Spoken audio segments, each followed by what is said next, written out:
Of Of course. course. Yeah, yeah. So are you back to work yet, or what's up with you?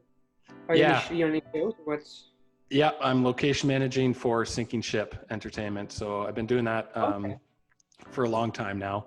And yeah, lucky enough that they had their shit together before pandemic. So we have an easier Yeah, startup. So I've been back good. Of maybe 6 or 7 weeks. Location manager also goes back early, course. much earlier than the crew. So that's kind of nice too. So yeah, it's been Yeah. pretty good. Pretty So smooth like, were you guys transition on? back. Were you guys in the middle of like shooting something? You had to stop, or was this kind of like a Prep, brand new start? prep, pretty much. Okay, prep. Yeah, Yeah, okay. yeah. It's not too bad. Yeah, so I think we'll be one of the few actually up and running and going back, and it goes till November. So I'm kind of one of the lucky ones in Yeah. that Yeah. scenario. So, but it's good. Yeah. It's cool, man. Well, that's good.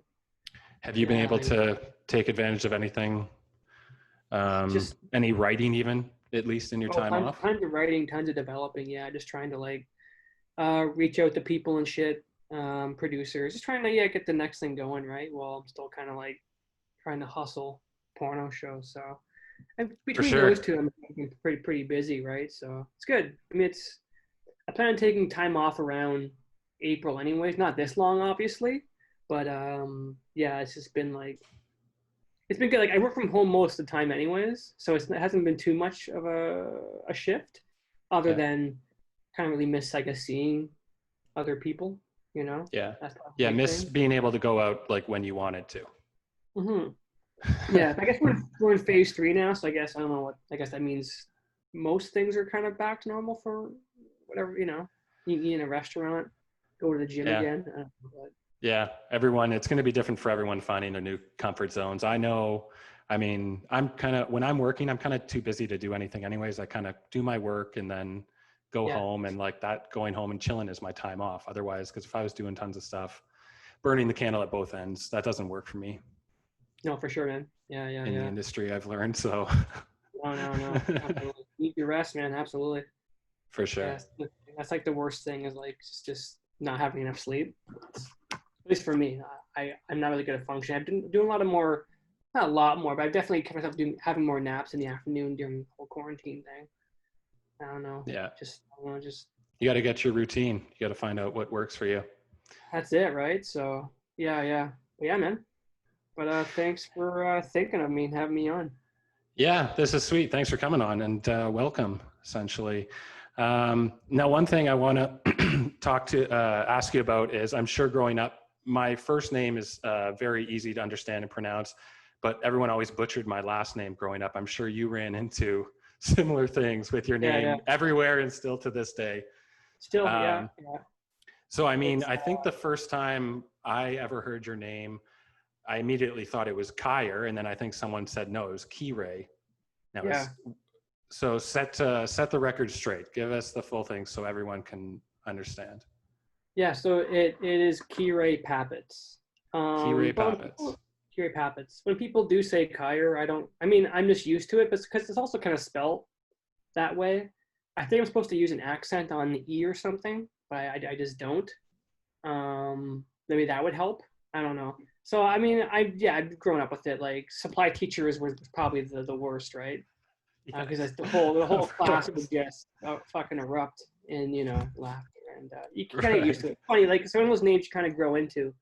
As a kid, yeah, it's easy in front, but as an adult, it's like, oh, that's interesting, that's different, and it's kind of like almost like I don't know something. It's like a conversation starter almost. You know what I mean? So it's kind of been helpful that way. But yeah, I'm actually junior. My dad is senior, so it's and it's funny. I've met other people who apparently met other key rays, which is always kind of weird too. For sure, yeah. I used to hate my name growing up, but then grew into it, and I was like, oh, it's kind of rare, whatever. Not many people have it, but the Yeah. thing I don't like about it is that I haven't met really too many other Ians that I actually like. So Oh, there's okay. Ians who are like giving the name a bad rap out there. There's like Yeah, maybe yeah. one or two other Ians that I've actually liked. Really, eh?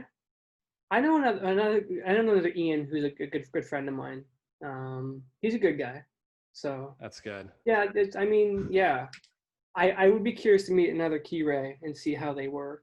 sometimes I like just Googled like my first name on Google and like images, and there's like, you know, some random people show up also named Kire. I'm always like, oh, that's interesting. They're usually like, you know, just like very kind of average, like, you know, just older looking European guys, you know, probably sell real estate or something like that, you know, nothing So too what, crazy.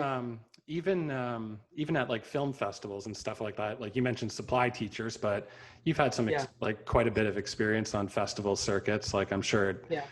everyone kind of has to give a second glance there. You've definitely had it like butchered a couple times there. You're just like, oh, whatever. Sure. Yeah. I mean, I don't even bother correcting people anymore. I don't really care. I'm like, whatever you want to call me, just call me that, you know, it's kind of fun. Yeah, it's some people will ask me in advance, how do you pronounce your name, which is, you know, and I'll give it to them, and then they'll get it I guess right the that's first time. nice. But yeah, but Uh, then like, you know, as it goes on and they say it again, they'll forget. You know, like I've had that quite a few times where it starts off okay, but then like 30 minutes in, they revert back to like Kire or Kiri or something. I'm like, oh, okay, well, you know, we tried. well, man, with the name and even like you said, growing into it, and especially in film, you got to have thick skin. Hmm. um, you know, it's kind of it seems like my experiences with yourself and bumping into you, because no one actually ever, I don't think, properly introduced us, but we would always bump into each other. We knew each other. I Yeah, think I supported something early on. I think Heather Dahlstrom maybe had told me about the Rainbow Kid, or had yeah, connected us or something early on, and then we just constantly bumped into each other. But yeah. what I've noticed is that you've kind of got like a unique perspective. Oh, okay, Um, nice. and a unique sense of humor, and like not shy about, and these are even from your posts and like past little mini docs and stuff I saw that you put out. You're not shy about interacting with people from all walks of life. Yeah. So where do you think that kind of organic sense stems from? Probably my upbringing, partly. Um, it's just my dad, kind of person he is, as well as probably where I was raised, just in the East End of Toronto, like around Coxwell and Gerrard, like Little India, I guess, what usually known as. Just there was a neighborhood, still is. I mean, it's kind of changed a bit now. It's kind of gentrified, but I mean, it was a neighborhood that was just full of, yeah, all walks of life, right? I mean, I had friends from the projects. I had friends who were like, you know, from the beaches. Like it was a weird, interesting kind of mix, right? So I think it was good for me to kind of, yeah, be on tons of different kinds of people, different perspectives. And then again, kind of, yeah, I think mixed in with the kind of person my dad is and his kind of sense of humor and sensibilities. It's kind of, those kind of things have really kind of shaped, I guess, what I'm drawn to, you know, So you and mentioned your telling dad a stories. couple of times. What Yeah, like, so obviously he's had a big impact on your life. So what sure. like how, I guess, or what I guess you guys have a strong Um, relationship, or what does he do? we do. Well, he was a musician, right? Back in the day, so he kind of came from that like sex, drugs, rock and roll kind of lifestyle. Someone who, you know, probably, you know, didn't quite fully grow up. But yeah, but I was just, you know, he was also the first person that kind of turned me on to like just interesting films. I mean, you know, I mean, remember watching things like Pink Flamingos when I was like maybe 10 or something crazy, right? Just like I didn't really have a filter or any kind of like censorship at the house. I was kind of like free to watch whatever I wanted. And you know, so he would go on about all these, I guess, all his favorite films, right? You know, again, like Taxi Driver, Clockwork Orange. I remember growing up watching that even before 10 and not really understanding the film and what it meant, but just kind of like liking the visuals and maybe liking the violence and just like the tits and things like that, right? As a kid. And as you grow up, you go, oh, wait a minute, this is actually, there's a lot more going on here than just like a sped up sex scene, you know? Yeah, you know, so just stuff like that, just being exposed to just things that probably most kids aren't exposed to, you know? Most kids have to kind of like hide and, you know, from their parents and kind of like, you know, yeah, but it was never really an issue with my house, so yeah. Yeah, I mean, not that my parents would even know about Pink Flamingos, but I only saw that like maybe 5 or 6 or 7 years ago, and it was Right. shocking to me Yeah, then, you yeah, know. So yeah. yeah, definitely eye-opening to see at younger age. But also at those times, you kind of, like you said, you don't really know what you're seeing. You're liking it for different things. Like Yeah, you're taking it in and then you're seeing it later for different substance. for sure. Yeah, yeah. So that's that was kind of like my introduction, I guess, to a lot of stuff. So Now, one thing that I saw recently, and I'm sure that if it popped out to me as someone who just knows a little bit about your films, the Peanut Butter Falcon with Shia LaBeouf is essentially something that you did 5 years ago with The Rainbow Kid, yeah, where you've got this person on this journey, like a pot of gold at the end of the rainbow kind of story. yeah. Did you feel the same way when you saw that? And you're like, I already did this. Like, Uh, I mean, it's funny. I watched it not too long ago. It wasn't bad. I thought it was all right. I had a good time. I thought Shia LaBeouf was really I'll good in admit, it. I thought it wasn't a Right. poorly done movie. Yeah, yeah. And I like the fact that Jake the Snake had a little cameo at the end and stuff. Yeah, no, it was fun. It was a good movie. At the time, like I don't know, I felt like yeah, it's a you know, But did you it's a feel little a more little ripped or something? Like, me. yeah, Sorry, what? a little ripped, like they kind of took your idea or something. Because No, I mean you did that like 5 or something years ago, I right? did, I did. It's that's fine. It's I think you know it's I mean they're very different movies in some ways. Like the tone is very different of both films. I mean the Peanut Butter Falcon is definitely a bit more Hollywood. More Uh, commercial, like a little has a more more lighthearted, and commercial. I think yours is a little bit darker, obviously. Yeah, for sure. Well, that's fine. I mean, I don't know. I'm just happy that you know actors with special needs get a chance to kind of do something, right? You know, hope the guy does other work. I mean, you know, you never know, right? But yeah, it was I'm just yeah. That stuff that doesn't bug me. It's kind of like more the merrier, you know. So yeah, I'm pretty easy going that way. I feel like it's because That's a when you try nice to way get to something like look at that, it. The more, the merrier. yeah, more the merrier. I mean, I couldn't get the film made right by any of the regular, none of the traditional film financiers in Canada were really interested in doing anything with that, right? So it's I don't know. I guess in some ways it's like maybe a bit of validation later on, like oh it's maybe there is something here that that is Yeah, that could be marketable or could be it could be commercial as well, right? yeah. But I There's mean, something special about that nugget kind of thing, and it's just yeah, all time and place, really. Like it's for so sure. lucky for. Yeah, yeah. Like I don't know, I've been pretty fortunate with what I've been able to accomplish just um on my own so far. But yeah, it's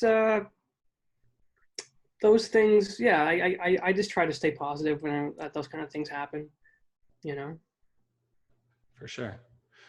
Um, I was looking at your IMDb there, and it said you made a couple things, and you kind of made a doc in 2006, and then there was nothing until 2011. I was kind of wondering if maybe the doc was like something that one of the last things you did in film school, and then you kind of waited till 2011 was like maybe the first time you made a film with your own Oh, money.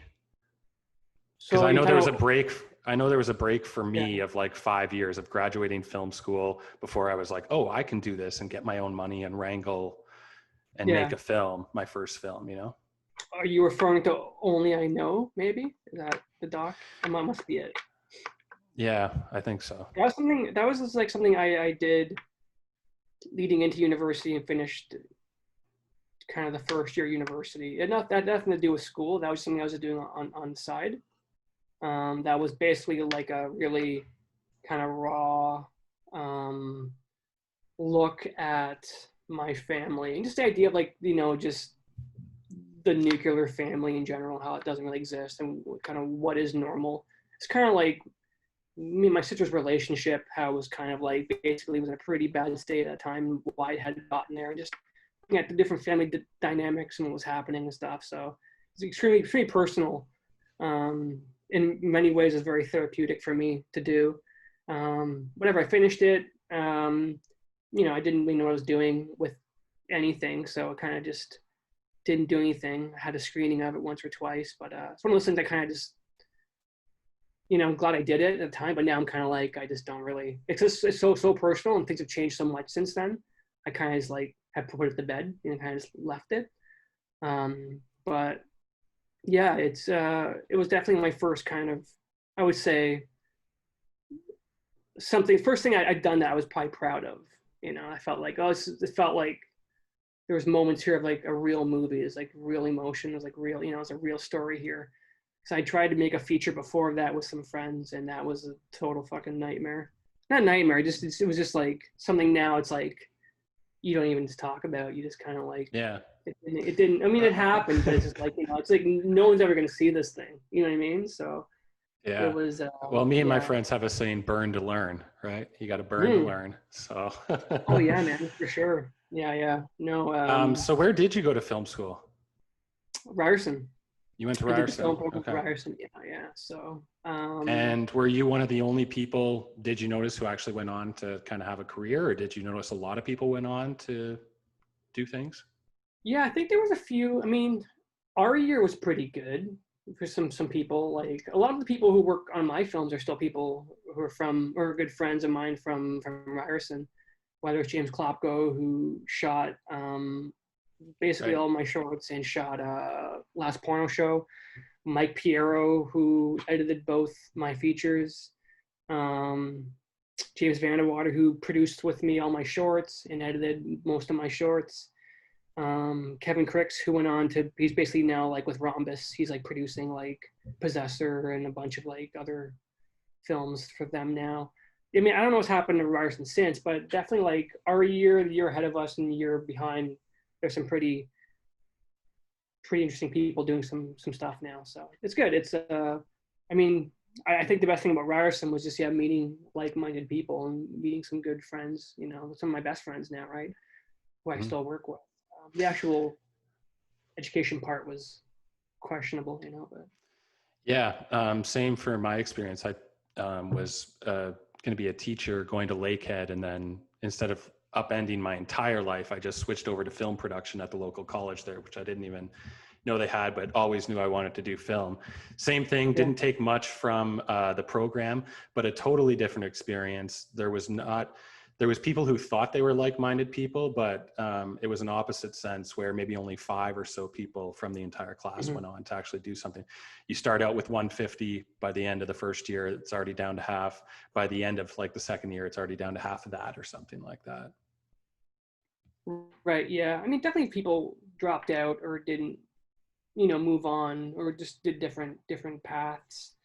But yeah, I think for the most part, though, I think yeah, the people who I'm still really in contact with are the people, yeah, who are still doing it, right? So, That's good. um, I did one yeah. show with Klopko, What Would Sal Do, up in Sudbury. Oh yeah, yeah, Yeah. yeah. And it actually is a Oh, beautiful looking show. Like Klopko yeah, does good work. So he's a great person that works great for you, that you guys yeah. have that No, it was relationship. yeah, it was kind of a cool show. I saw part of it. I know it had a bit of an issue, like it was finished and then like supposed to come out, but didn't come out, and then someone else bought it and released it or whatever happened. But it wasn't bad. I actually know the main actor, Dylan. How's his last name? Do you remember? Oh, anyway, No. I went to high school. Dylan. He was like the actor guy. You know, he was like, I remember seeing him in plays in high school and be like, oh shit, this guy knows what he's doing. Dylan Taylor, that's his last name. Sorry, fucking brain is just like, that's what happens when you smoke too much weed the night before. You can't remember shit, right? Yeah, um, Dylan Taylor. He was the guy in high school. Sweet. Um, what inspires you to take risks, man? You mentioned Taxi Driver and Clockwork Orange and stuff like that, but you know, a lot of people go on about how they love all these groundbreaking movies, but then they're afraid to take risks because they know how hard their life and career is going to be if they want to take Yeah, that path and make the hard films, or make the films that they want to make, essentially. yeah. I think that's just. I think it's like, you know, you spend so much time developing something and doing something you want to do. Um, for me, it's like, what's the point? I don't know. Like, I'm just drawn to stories that I like, and like that's what I want to do. But you know, I feel like I don't know, it doesn't make any sense to me to like put all this time and effort into something to make something that's kind of like a watered down or, you know, a more receptive version of what you want. I feel like for me, a lot of people are just, you know, I mean, I get it, it's a business, right? But you know, everybody's always thinking about the audience or, you know, what's more marketable, like how can we make this more commercial? And for me, that's just not where I'm at. I don't know. I mean, like, don't get me wrong. Like, I love to make money, and I want to make money. And I'm not opposed, you know, doing more like director for hire stuff, things, you know, that I'm not really writing or anything. But I think when it comes to my own stuff, it's like I want to make sure that what I'm doing is worth it, because, you know, especially at the level I'm working at, like basically micro budget. Um, you know, it's so much work and stress already. It's like if it's not if I wasn't happy with what I was doing, then you know, there's really no point in doing it, you know. So um, that's how I kind of look at it, at least, you know. I feel like, but you know, again, like, you know, but I love commercial films. I love things that, you know, like even last night, like I watched Twins last night. I haven't seen it in a long time. It was great. Yeah. Twins is a great holds up. It's a great comedy, right? You know, but no, That's one yeah, thing I learned from film school, is that I could learn just as much from a bad movie as a good movie. So sometimes I have no problem yeah, turning on this movie I pretty much know is going to be crappier and maybe have seen yeah, before and know it's crappy, but yeah, because I've watched so many bad movies and seen so many great moments, and I was like, oh my yeah, God, they did that part better than anybody I've ever seen, but the movie was yeah, terrible or yeah, something. yeah. Or even like me, like I'm really into like bad film culture, like good bad, you know, like, you know, not bad because there's a difference, right? There's like boring bad, but then there's like just like bad shit, crazy bad, right? And so I'm really into like watching that stuff as well, as much as I can. 'Cause I feel, again, I kind of learn Does a Body Double lot. fall into that category for you? Or is it I better haven't than seen what you're Body talking Double in a about? long time. Kind of like a That's B, if you break it down, it's kind of like a B slasher, right. you know. I'm definitely due for a rewatch. De Palma in general, I'm always like, I likes his stuff. I'm not like in love with him. I don't think I even own a De Palma movie. But it's one of those guys I'm always curious to go back and kind of revisit now, because I find like,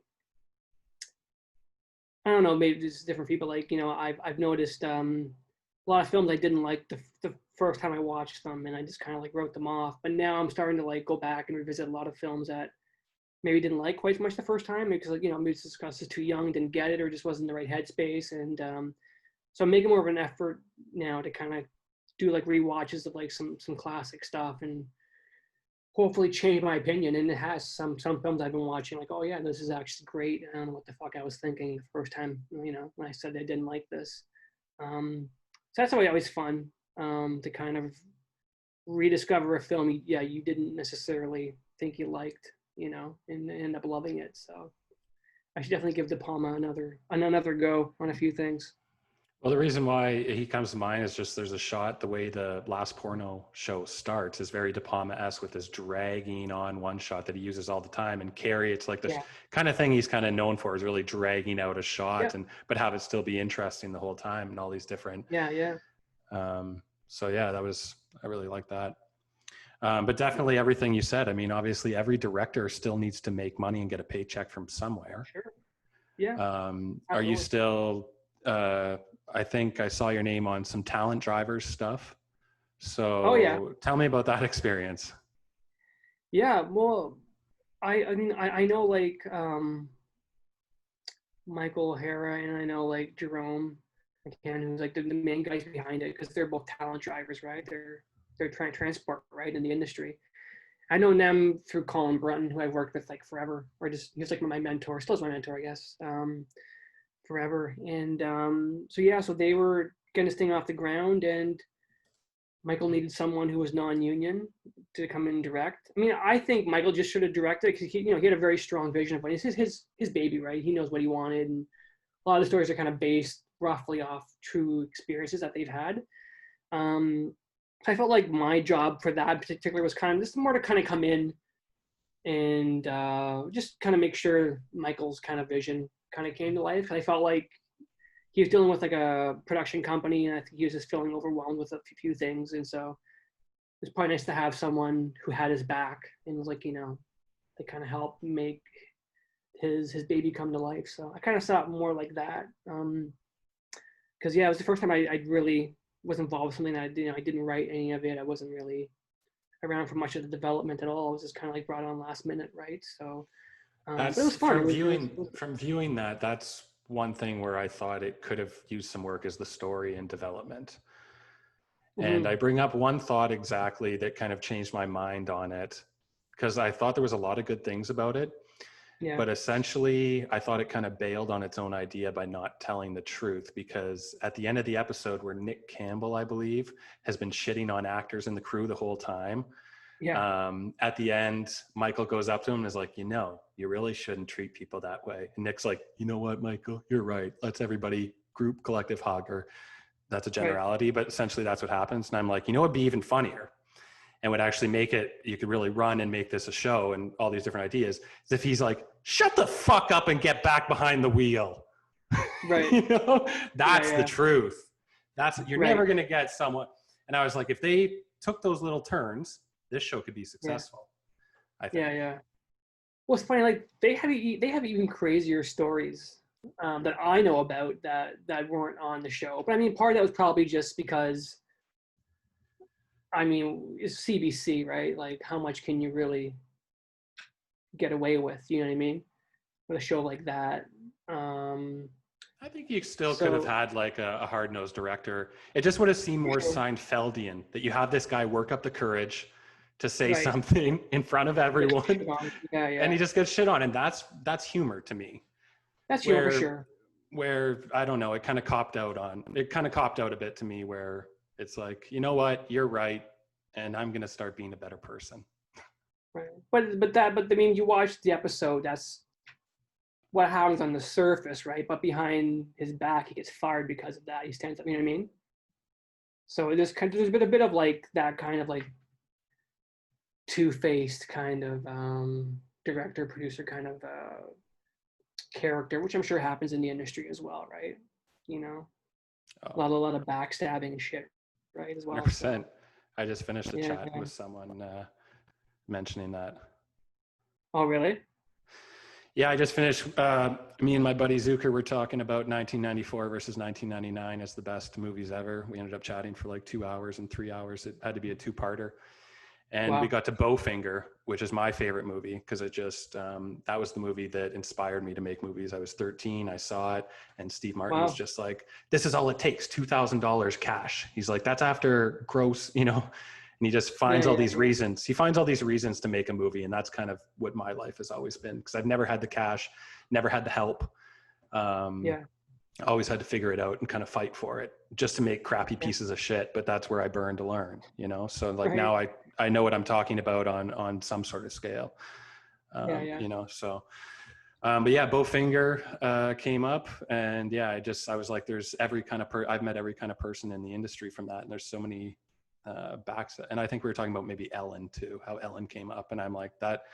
And I think I said something like, the shows where everyone's like, dance, dance, dance. Everyone behind the scenes is like, bang, bang, bang, Right. They're just like infusing that everyone needs to be positive or whatever. Like, and I just mentioned how Hollywood is just a crazy, you really got to find I've been so lucky to kind of just find my little grooves and find my happiness and not have to deal with too much. For sure, right? BS and stuff. It's different. You actually work in the industry. I don't consider myself working. I don't work really. I work in the industry, but I work for myself. I'm not, on these big shows like you are, movies and stuff, right? So it's a different experience for sure. Like, I'm just used to my own kind of bubble, which is good and bad, I guess. But I'd be curious to do some larger stuff, whether it's TV or whatever, and see how that pans out. Because even Talent Drivers was like a lot bigger in many ways. I had just the biggest amount of crew I had, and it was an interesting experience for sure. This do something like that, as opposed to me trying to scrape together enough money to kind of just get a film shot and then worry about post-production later, so. The thing that kind of confused me about Talent Drivers is it was 250K they had to make 6 episodes, but they ended up with 4 and they were all different lengths. I was wondering how that worked. Yeah, honestly, I was kind of brought in last minute. I mean, I wasn't a big fan of the production company they had with them. I didn't think I don't know, I felt like it was just definitely a bit of a shit show and like unorganized in some ways. And a lot of that, because like I'm used to dealing with that stuff on my own movie, like to being, I'm wearing a producer's hat. I'm also wearing a director's hat, writer's hat. So I'm like all over the place. So it's nice to kind of just like step back and just be a director for once. But just knowing how things work in film, I was like, yeah, there's some fucked up shit happening around here. So again, I thought my job was just really to kind of make sure that we got enough to to really make Jerome and Michael happy with what they wanted. So yeah, that's a nice mindset. Yeah, for sure. No, they're good guys. I think they're awesome guys. I hope they do another season. I don't know. There's definitely some works. ideas that I love. I mean, I forget what the guy's name. Tall Rob or something. I thought that was a great idea. Right. Definitely Yeah. a sitcom idea. But essentially, here's the genius of this production, and that's where I don't understand. Somebody is messing around with, like you said, somebody is messing around with the money because you don't have to pay for anything because your entire set is your unit. So just always park the unit however you need. Like that saves so much money all the time. It always takes place out there. So like, that it should have just been so much more produced. There should have been full scripts, full ideas that you could have created a whole something else there. Yeah. Again, I budget was like, I was nothing to do with it at all. So I'm not sure where the money went or even how much money they even had. I didn't even know. I'm pretty sure I saw on IMDb they had 250K. 200K. I mean, it's definitely possible. I don't know. Again, which I would dream about. Like I could so easily deliver. I'll deliver more. I'll give you like an 8-part web series because I always overshoot. I always overshoot. My scripts are because I take long takes. I shoot long. It's not always. Mine might be almost 1.3 pages per minute or whatever they say. Like a script page is a minute or something like that. Like mine's always a little bit longer. Yeah. No, for sure. That's I mean, now that I've made 2 films for under 250K, it's doable. It's just not sustainable or fun. So it's always a grind. Always. So I'm trying. I mean, I really don't want to do that again. So I'm trying to I want to get a bigger budget for my next film. But you never know. I mean, if I have to do it for, Arts Council grant money again, then I'll do it, but I don't want to. We'll see though. We'll see what happens. Well, that's the crazy thing is it's a grind to make a movie for 250K. It's a grind to essentially make a movie for anything less than that as well. Like every step along the way, anything less than that, anything more than that. And maybe you got a little bit of something to play with or stretch it out or get an extra day of filming or something like that or whatever it ends up being. Sure.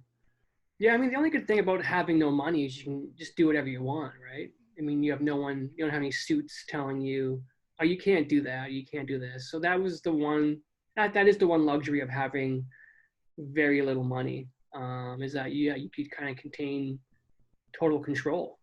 That's my wheelhouse. Right? That's it, right? So I feel like with a capital F for failure. But I think a lot of the interesting films that come out are the micro budget, low budget ones, because they're the ones that don't have a bunch of older, out of touch people telling you what you can and can't do, right? Sometimes they're few and far between. Me and my buddy were talking about Henry, Portrait of a Serial Killer from '86 with Michael Rooker. He said that was made on a shoestring. We brought up Clerks from '94.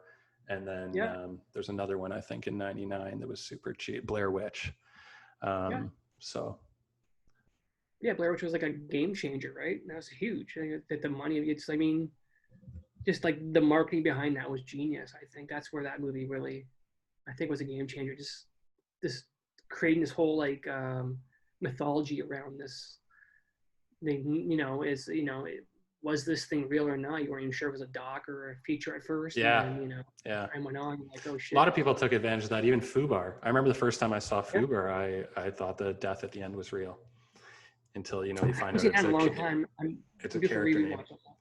He dives Yeah, into yeah. a lake head first, and it's like he supposedly broke his neck, but they actually did it well. And Right. even one of the IMDb reviews is like, "This is sickening. I can't believe whoever would release a movie like this." Like, Perfect, my right? apologies to the Farrell family or whatever. Yeah. Yeah, hit that nerve. Oh, that's great. Yeah, yeah. So you do a lot of, my guess is like in-depth casting, because your casting is always good in your films. That's one thing I struggle with, especially the non-union. I'm actually part of the CMPA now, so I can work with actors if I can afford them. I'm considered a professional enough to do that. But working with non-union people, I always struggle. It's such a struggle to try and find the right person. For sure. Sometimes I've been very lucky where the right person has worked out. And then sometimes I've had difficult actors or just people who don't understand the process and want to get booked based off of not even putting themselves on tape. Yeah.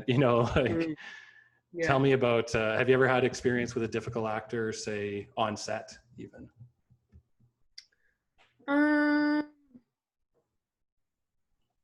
No, I've been pretty fortunate. I try to work with people first and foremost, I think, who are just like decent human beings, you know? I think that's important for me. It's also important just for the morale of the set. I think I try to, because my films are so low budget, I try to make it as fun and comfortable as possible, because usually people who are working on my films are not there for the paycheck. You know what I mean? So it's just like the worst thing you can do is like have someone grinding out, 12-hour days and just dealing with a bunch of like divas or fucking egos on set, right? So it's just like, it's just like there are certain things, I think for when you're making a low budget movie, it's really important to have, I think, a fun, if you can, have a fun, open set, have good craft service, have good lunch, it's like these are the small things that really go a long way, right? For people who are kind of helping you with your passion projects. But I don't think I've ever had a really bad experience. I would, even for porno show, I mean, if I could have afforded to go union, I probably would have. I just couldn't. I just didn't have the money for it. But I guess in some ways it worked out better because, some of the, people or the characters in the film are not the kind of people you're going to find in the union, right? So there's that trade-off, You know what? Your answer makes sense to me because it seems like you are lucky enough to figure out your casting to work with good people beforehand, where sometimes when my things are so low budget, I'm doing everything, like everything from wardrobe, like I'm doing everything, sometimes you just have to, sometimes casting, you're late, you only have a month to do it or 2 months. Sometimes it's just whatever's not enough time. And sometimes you got to pick people. I've definitely worked with people that have taught me a lot, and I'm like, oh, now I definitely know the red flags here, and which is a good way to do it too. But yeah. Yeah. No, I think I'm not sure about you, but like when I'm writing stuff, I have people in mind.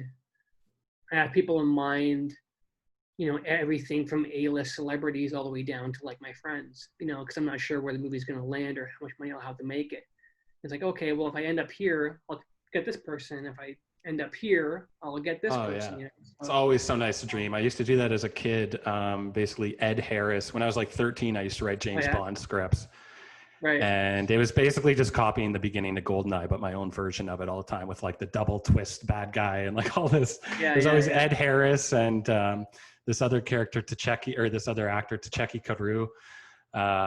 He was in like, I think, Nikita or Run Lola Run, or he was basically a stereotypical Russian bad guy, but he was a great actor, and they put him in like a bunch of 90s films. And so I used to have them, and Steven Dorff when I was like writing GTA movies, when GTA was still the overhead view for computer. I was writing GTA movies with Steven Dorff and Max Payne. Guy Pearce was Max Payne, So I still do that. I just wrote something during quarantine called Madman. And I wanted to star, like if I had my choice, I'd make a star Jay Baruchel, and his buddy would be Paul Walter Hauser. So that's obtainable. I Still think nice to dream. Jay's attainable. He's in Canada still. He hasn't. Yeah, quite those are attainable if you can write something, attainable. you Yeah, know, and they want to work with you or something. For sure. Yeah, it's yeah, not that far off. It's not that yeah, far off, but I yeah, mean, yeah. Stephen Dorff's not that far off neither, probably. I That's mean, true. That's so a true. lot of these guys. Yeah, right. Yeah, no, I mean, I definitely, but I think also like people I'm attracted to actors wise are not necessarily a lot of the A-list people either, which gives me some hope of maybe obtaining an actor at some point. Um, I'm a big fan of it's supporting actors as well. Wilford hmm? Brimley just passed away. I'm a big fan of I supporting heard, actors as well. And Wilford Brimley, my favorite yeah, role of his was in The Firm, where someone's like, "You don't I've got to be never seen the film. suspicious." Oh, Yeah, yeah, Sidney Pollack, man, it's really good, really it's good, good. eh? Yeah, just the theme song alone just makes it really, you know, picks you up and picks you down and takes you along for like a 2.5 hour movie. Tom Wow. Cruise is good if you like some crime and mob and corrupt lawyers. Gene Yeah, Hackman, yeah, so much iconic. One of my favorites, definitely. yeah, yeah. No, it's. I'll put it on the list for sure. Yeah, Brimley was great. He's great in The Thing. I thought he's Oh yeah, God, yeah, The Thing is yeah, so good, so good. Love yeah. that movie. What do you think about the ending of The Thing? Do you think that anyone's inhabited? Do you think Kurt Russell is inhabited? Do you think what's his name? Yeah, yeah. The other actor, the David. guy He's from got Do a They Live, three name, right? doesn't he? David something. I've been blanking. I I'm think The blanking on. Thing is in David. I think The Thing is in David. I think that's his name. I hope. Yeah, And I don't think it's in Kurt Russell. And I read something online where I think they were using Molotov cocktails. right. And I think Kurt Russell, he doesn't take a drink of it because I think he knows it's gas. He's like, well, I think we'll just sit here a while. And he hands him the booze, Mm, or so you think. But it was right, Molotov cocktail, and then David takes a drink and plays it off like it's booze because he's an alien and doesn't know better. He's like, "All right, right, we'll wait," or whatever. And I was right. like, you know what? I believe that ending. That's what I think. It's possible. Um, yeah, I. But I mean, I think what's more important is I like how it doesn't explain. It leaves you open ended like that. I think so many other films don't do enough things like that, and that's what I love films that don't always answer all the questions. For me, those are some of the best films for sure. Um, but yeah, I mean, for me also, I mean, it's one of those films that like just the effects, the special effects now are like unbelievable, and they hold up like Oh, nowadays. Like some of the crazy shit in that movie is like this I don't. Rob That's one Bottin, thing I the don't actor. understand. That how it was so much better then compared to now. I don't think. How can you go Yeah, downhill when you know everything's animation and digital now? I'm sure it yeah, even costs. I don't know. Does it cost more than practical? Like practical's harder, and I just maybe people don't have the skills that they used to. Like, yeah. I think I would. I have a film. I mean, if I have, yeah, a few things. One in particular that I really want to use practical effects as much as possible. But yeah, that's just the money, right? It's just one of those things, right? But I think when it's done properly, you can't beat it.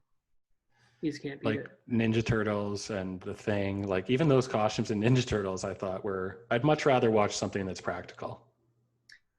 Oh, the original Turtles are great. They go pretty downhill by the end though. They get pretty cheap, especially like a lot of those like specials they did, like the Ninja Turtles Christmas special and shit. You ever see Oh those? man, no. Oh, they're We came great. across some weird ones though on the deep dive. It was like Alvin and the Chipmunks meet Frankenstein. There were some weird ones you would never Oh yeah. expect. No, there's some crazy like that's like one of my specialties. Like if I find things like that, I just buy it right away. A lot of those things didn't make it past VHS, right? They kind of like it yeah, never got transferred to DVD. So if I'm at like Value Village, like the first place I go is like the VHS section, and I kind of see what's on here that you're not gonna find anywhere else, right? And there's some great stuff I've come across. Yeah, Ninja Turtles had some great stuff. They also did a I never saw it for some reason, but when we were kids, there was like a musical tour. So it was like a show where kids can go and watch Ninja Turtles like play instruments and sing songs and shit. I think it was called out of their shells. Yeah, it was like, it was like a rock show, right? And it's like, the Turtles doing some, singing and dancing. Splinter does a song and dance. Shredder does some stuff. Break dancing, yeah, of course. Yeah, it's all like brought to you by like Pizza Hut, as like the official sponsor. So it's like great, that's classic. right? Yeah, yeah. So even like or even like the Power Rangers, right? I mean, their Christmas special is probably one of the most ridiculous ones because it's just Zordon and is it Alpha? Who's the little robot guy? Alpha? That's the guy's name? They're the only ones who showed up. Yeah, there's not even. And honestly, the only guys that show up are like right at the end. There's only 3 of them. They couldn't even get all of the Power Rangers to be in this thing. So it's like the Pink Ranger, I think it's the Billy, the Blue Ranger, and I think is it Tommy, the Green Ranger, or it may have been the Red Ranger at this time. But yeah, like it was. I couldn't believe it. Like literally, the Power Rangers special could only get 3 of the Rangers to show up, and again, right at the very end, and that was it. And I was like, oh man. But I'm sure kids bought that shit up right when it came out. So. Oh yeah, I was hooked. Yeah. I was hooked to Power Rangers, and I had a huge realization moment because I remember when they revealed Tommy as either the Green Ranger or the White Ranger or something like that. I remember being so shocked and running upstairs to tell my brother, who's 3 years older. I was like, Chris, Tommy's the White Ranger. He's like, I don't care. And he turned over. Totally, I was like, oh, not everyone is a diehard Power Rangers fan. No, I know. I actually watched the film again not too long ago. Just to see. Yeah, I mean, it's pretty bad still, but there's some pretty fun moments for sure. It's pretty ridiculous. I guess the modern day Godzilla version is all these tall monsters fighting in the city, and sure, yeah. Yeah, absolutely. What about, tell me about and inform people about the last Porno show. Well, I feel like, it's important. It's really, it's like crowdfunding has been such a instrumental part, I think, for what I've been trying to do because of I just don't have the money, right? And it's because it's the only place you can kind of like get some money, still kind of maintain, again, creative control, right? But like I got really fucked over by Indiegogo, right? Or no? I think I saw your post, yeah. And but what was I remember reading it. What was the deal? So basically, whatever. So we did the campaign to raise money for the movie, got the money, used it. And then I was doing another campaign during TIFF last year, was to raise just a few bucks for one of my actors so he could buy a suit to go to the premiere. Yeah, I saw those. Yeah, right? Which is so nice. Yeah. And then what happened was, all of a sudden, they just shut down my whole account. And they didn't warn me, yeah. Because that wasn't like a thing you could do or whatever? For some reason, they said it didn't follow their policies and guidelines, or I had done something. It was so film-related. Yeah, right? Did they think you were making fun of them? I don't know. I hope not, because I wasn't. I mean, it was obviously he was in my movie and stuff, right? They did a bit of research. It was weird because not only did they close, the problem was not only did they shut down the campaign I was doing, but they basically deleted my whole account, so I couldn't get access to the people who had given me money for like the last Porno show. Right. So I have no idea. I have no idea who gave me money for that. I have no idea who I owe perks to. You know what I mean? So which makes me look bad, right? It's just kind of like, yeah, right. Put you in a bad spot for sure. It's just asshole, and people are probably still waiting for their DVD or Blu-ray of the last Porno show. And I have no idea who I owe it to. And it's just as someone who's relied on that service, it's just I tried to build a reputation of someone who's been honest and someone who delivers on what they say they're going to deliver, and the fact that I can't do that now, it's for sure. It there's a ton of people who already do that in the industry, and I'm with you that I definitely try and follow through on everything I say. Sure. And like you said, especially when you're doing your own movies, if you're like, no, accommodations and food and travel is like, that stuff's taken care of. Don't worry. Just please, I just need your body and your mind. Yeah, for sure. No, for sure, man. So I feel bad because again, I mean, I have an idea of some people who gave me money, but I mean, I have no idea how much they gave or what perk they got, So I don't know what's going to happen now with that. So, I mean, either way, like I'm done with Indiegogo. Like, fuck those guys. Those guys are, and I'm not the only one that's happened to it. Apparently, if you can go online, other people have had the exact same thing happen, which is they've been shut down, locked out, and sometimes it's gotten to the point And where you appealed, didn't you, to like just even get access? Yeah, I saw to that. reach out to them multiple times, and they gave me just like a canned answer response where it's kind of like oh, da, da, da, da, Yeah. I'm like, well, I even tried to get on like what's that guy in CCTV? He's like the Silverman Helps, but for CTV. What's his name? I'm blanking right now. Anyways, there's a guy like that. Pat Fortin, that's his name, or Paul Fortin? No, Pat Fortin. Is he an actor?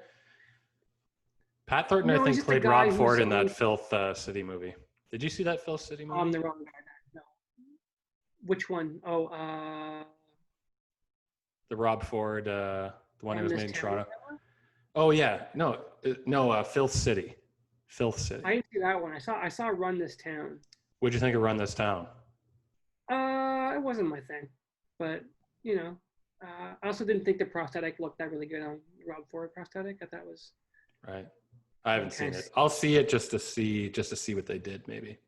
Yeah, it was the last thing I saw in cinemas. It was like maybe like 2 days before everything got shut down. I remember being in the theater and it was like me and like one other person. It was great that way. Mm-hmm. Yeah, it wasn't my thing. So Last Porno Show is on Vimeo on demand right now, right? Vimeo on demand, yeah. They're that's just the pretty only place sweet. I can get it played. All the traditional VOD outlets won't play it. Did you try Netflix? Because Yeah, I heard, this is just hearsay, I haven't seen it, but apparently there's a show called Love where there's people having sex in the first scene, like, and you see everything or something. Well, the movie Love, yeah, like the Gaspar Noé movie, that's like, it's full on, like unsimulated sex. Yeah, yeah. And like, so like, they'll take chances. I just don't know how to get it. I mean, it's just hard with Netflix. You need to like know someone, or you need to be a distributor who's kind of dealt with them. I think. Well, before. Did you know that you can you can pay into it? I did. There's like it's like whatever $250 I think to be considered. You have to put together your package, right? Which I'm sure you're used to if you've applied to TIFF and these other festivals. That's true. Yeah. And then I think if they don't accept it, there's just a $250 fee, and then if they do accept it, it may cost you upwards of like $2,000, but at least it's out there or something, and you can maybe start making money or something. I won't make any money on Netflix for sure, because they pay nothing, especially for like no-name movies. But it'd be good to have it on there just for exposure. I might look into it. The problem was, I was really hoping to have it on like Prime and like iTunes and stuff, but just when I was dealing with an aggregator, and they were basically, they kept failing quality control because of the content, and it got to a point where I just couldn't cut any more out of the movie without hurting it. So I was like, well, what's the point? Yeah. So I just kind of stopped. I think it's the honorable thing to do. Like I think kind of what you're saying earlier is like, you'll get to the end of your life kind of thing. This is my mindset. It seemed like you were kind of starting to say that, where you get to the end of your life and you'll be happy with the decisions you made and the films you made, rather than all the copying out and all the changing for everybody else and compromising, essentially. Because we make enough compromises as filmmakers already just to make it ourselves. It's like, and then you got to do a bunch of compromising for somebody else too. Yeah, it's frustrating. I just didn't know that's how it worked. I thought it was like, you just put your movie up on iTunes and fucking put a price on it, right? And then people buy it if they want to buy it, and they don't want to buy it, they don't buy it, right? You say, if you put mature content, you put 18 plus, right? So people know what they're getting into. But no, I guess they have their, I don't know, certain morals as a company, or what, the kind of things that they want to, have a name attached to and stuff, which is, I don't know. It's like, it's just, well, I think you handled it very tastefully, man. Yeah. Very tastefully. I think you took risks and you handled it tastefully. There's nothing that's like gratuitous, or that like, there's no shot that should really, that's like, gratuitous really. Like that doesn't need to be there because it's not part of the story. You're like, there's none of like, Yeah, or anything, yeah, you know, like it's all part of the story. It all makes sense. So I don't yeah. know what people find so offensive or what it is. Well, you know, it's weird, especially around sex. For some reason, people still have a lot of hang-ups. Um, I don't know. It's weird to see all the extreme violence in films, but the minute you Yeah. have a penis or something, it's just kind of like, whoa, you know what I mean? I don't know. Well, You explain know, just like a loose plot of the film, like, or maybe I can, and you can correct it, where it's essentially a guy inheriting theater, and he's kind of revisiting his past in a way, essentially, like a very revealing past of his yeah, dad, I guess. yeah. It's about a guy who's kind of like he's kind of just lost. I think he doesn't really know who he is. Character Wayne, and he wants to be an actor. I mean, he's really getting into like method acting, and he inherits the last adult cinema in the city from his estranged father, who he hadn't seen in a long time. You're not really sure why they've had a falling out, but whatever. So he inherits this theater, and he's getting the theater ready for sale. He kind of wants to get rid of it right at first. Starts to kind of meet other people around his dad's, business, the environment.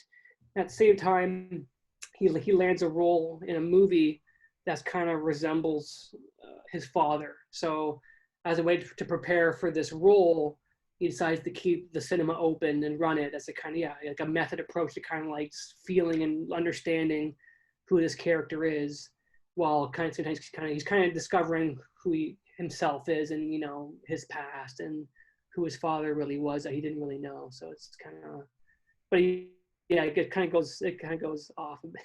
It goes off from there, right? So Yeah, yeah, it's great. Yeah, I hope people can check it out. Like, so people know that, I mean, and I was shocked to hear this. I asked you about this.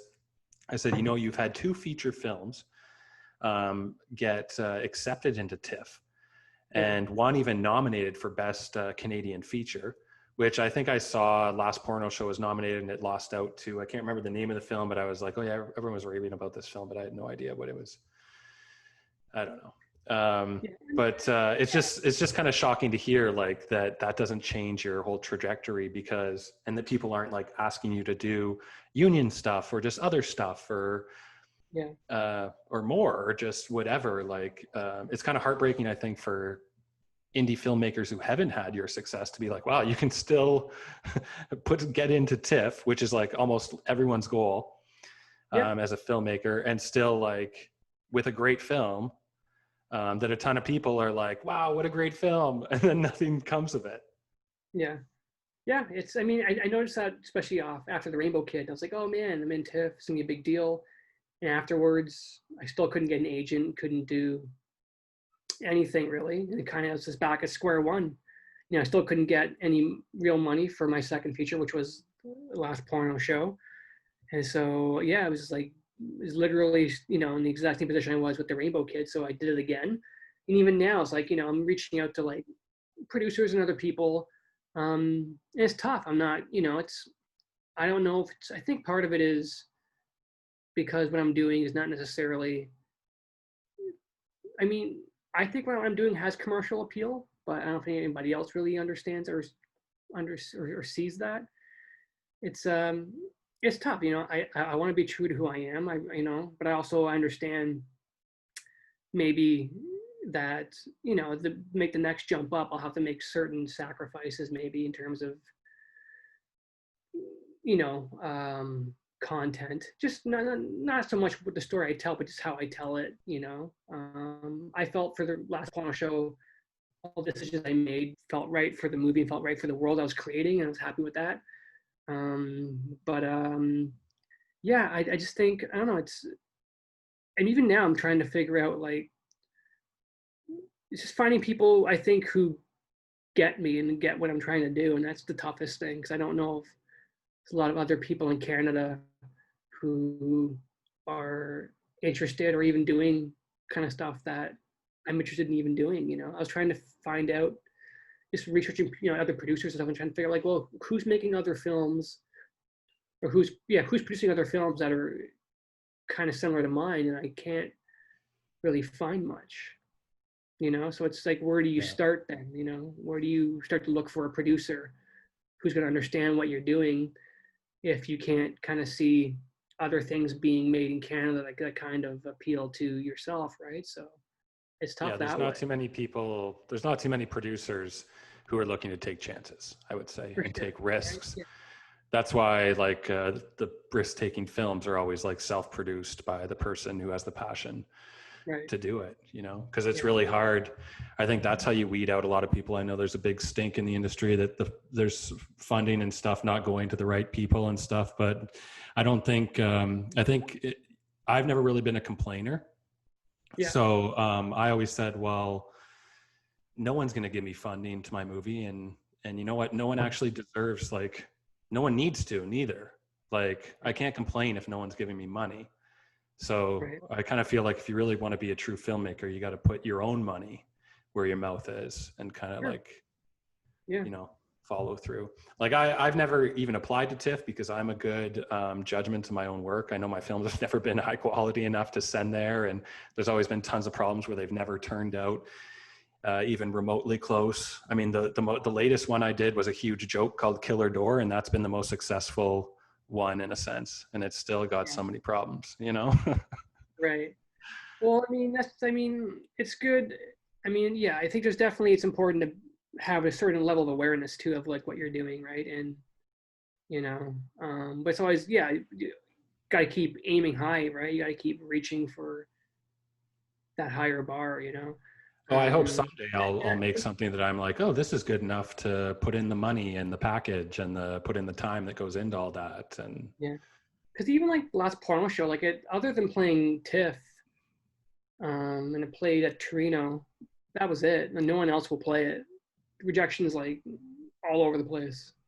Canada, no one else would play. I mean, I kind of applied to a lot of those festivals. The other ones only after I got my notice back from TIFF. But still, it's like I've had like a really hard time getting the film programs. Probably some smaller festivals coming up and stuff, but for the most part, it's just been like rejection after rejection. even in Um, Europe, or did you go Europe heavy with some, submissions? yeah, tons, yeah. Just nope. You use Film Uh, Freeway? I have, yeah, Film Freeway, or I guess yeah, with the Filter Box is done now. So yeah, mostly Film Freeway, or like, even reaching out to like other festivals who played my previous stuff, being like, hey, I have a new film. Want to look at it? And usually, like, you know, they'll say yes, and it's kind of like, yeah, this isn't for us. I mean, it is very different than the Rainbow Kid in some ways, but I also feel it's not. I don't know. I feel like I'd like to think if you watch the Rainbow Kid and you watch the last porno show, you can hopefully get a sense this is kind of like the same person making these films, even though they're Yeah. totally different. But I don't know. Maybe that's just not a hopeful ideal I have. But yeah, I mean, definitely this movie was. I knew it was going to be a bit more polarizing for sure than maybe the Rainbow Kid, but yeah, I was hoping we'd do a little better on the festival circuit. But what are you going to do, right?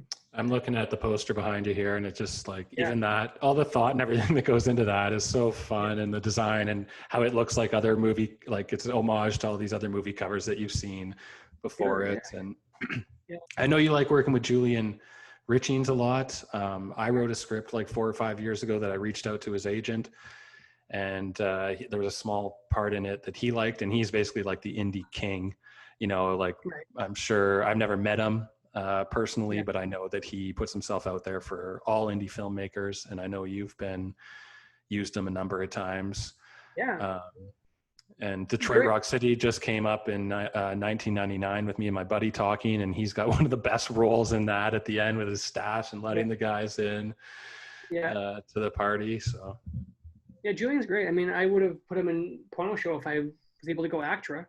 He's like one of those guys who's just, you know, he gets it and he's down. Um, yeah, it was. Yeah, he's been in like almost everything I've done. But yeah, again, I just couldn't afford to go Actra, so. I'm going to But talk to Patrick Haggerty, who's a first AD, worked his way up as a first AD, and he's a director as well. And Julian popped in a couple of his short films as he was making oh, some cool. Bravo Facts and stuff as well. So that's, Yeah, yeah, and I think even Julian, when I was getting my start in the Sioux as like a locations PA, I think Julian had a small part in Martin Donovan's directorial debut with David Morse up in the Sioux. He played like an LA agent or something. He's up there as well. Okay. I just love him. He's a great actor. Even before I knew he even like existed, like when I moved to Toronto and knew he was like around to be in movies and stuff, always loved him. Just a great. He's got such a fantastic look. I mean, he's just, you know, his it's the thing. He doesn't even need to say anything. You know what I mean? You just look at him and go, okay, this guy's, you know, he just has a certain charisma to him, right away that just grabs you. So, yeah, I mean, that's the kind of people I'm drawn to. Just, you know, even like someone like Nick Campbell, who's I think a great Canadian actor as well, and one of those guys I think is just like been through a lot, and you kind of see it on screen. You know, my only caveat with that is that I just feel like he's overused. Like everyone uses him.